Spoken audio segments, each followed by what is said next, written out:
সাল্লাল্লাহু আলাইহি ওয়াসাল্লাম বলে, যখন মধ্যরাতে অথবা তুমি শুইছো, এখনো সকাল হয় নাই, ফজর হয় নাই, তোমার ঘুম ভেঙে গেছে মধ্যরাতে, ঘুম ভেঙে গেলে আল্লাহর নবী বলেছেন ওই শোয়া অবস্থায় যদি কেউ এই একটা তাসবিহ আছে, এই তাসবিহটা পড়ে, তাসবিহটা পড়ার পরে শুয়ে আছো, তুমি ওযু করো না, ওযু করতে হবে না, এই শোয়া অবস্থায় এই তাসবিহটা পড়ার পরে তুমি যদি আল্লাহর কাছে যে দোয়াটা করো, আল্লাহ সেই দোয়াটাই কবুল করবে। সুবহানাল্লাহ। এই হাদিসখানা বুখারী শরীফের 1154 নম্বর হাদিস।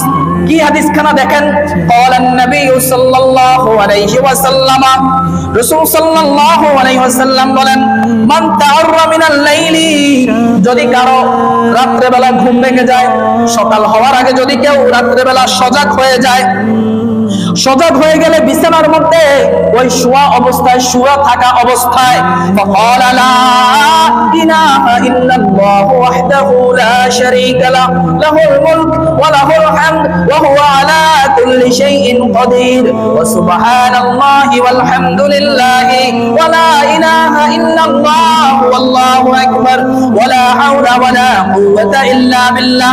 আমার নবী বলেন, রাত্রে বেলা শোয়ার পরে, মধ্যরাতে যদি কারো ঘুম ভেঙে যায়, ঘুম ভাঙার পরে শোয়া অবস্থায় ওযুও করতে হবে না, যেই অবস্থা শুয়ে রয়েছেন ওই অবস্থা যদি এই দোয়াটা পড়েন, আমি যেই দোয়াটা পড়েছি, রাসূলুল্লাহ সাল্লাল্লাহু আলাইহি ওয়াসাল্লাম বলেন, সুম্মা ক্বালা রাব্বি গফিরলি, এই দোয়াটা পড়ার পরে যদি আপনি শোয়া অবস্থায় আল্লাহকে বলেন, আল্লাহ আমার জীবনের গুনাহ খাতার জন্য আমাকে ক্ষমা করে দেন, আল্লাহ সাথে সাথে ওই বান্দাকে ক্ষমা করে দেয়। সুবহানাল্লাহ। এরপরে বলেন আমার নবী, আও ক্বালা সুম্মা দাআ ইস্তুজিবা লাহু, অথবা ওই শোয়া অবস্থায় আপনি যেই দোয়াই করেন না কেন, আমার নবী বলেছেন শোয়া অবস্থায় যেই দোয়াটাই করবেন, আল্লাহ তাআলা তখন আপনার সেই দোয়াটাই কবুল করে নেবে। সুবহানাল্লাহ।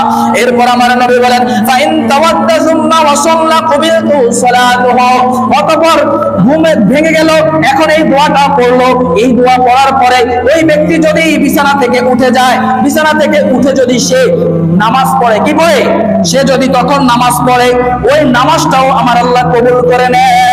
সুবহানাল্লাহ। অর্থাৎ রাত্রেবেলা আমাদের অনেক সময় ঘুম ভেঙে যায় না, ওই ঘুম ভেঙে যখন যাবে, এই দোয়াটা যারা পারেন পড়ার চেষ্টা করবেন। দোয়াটা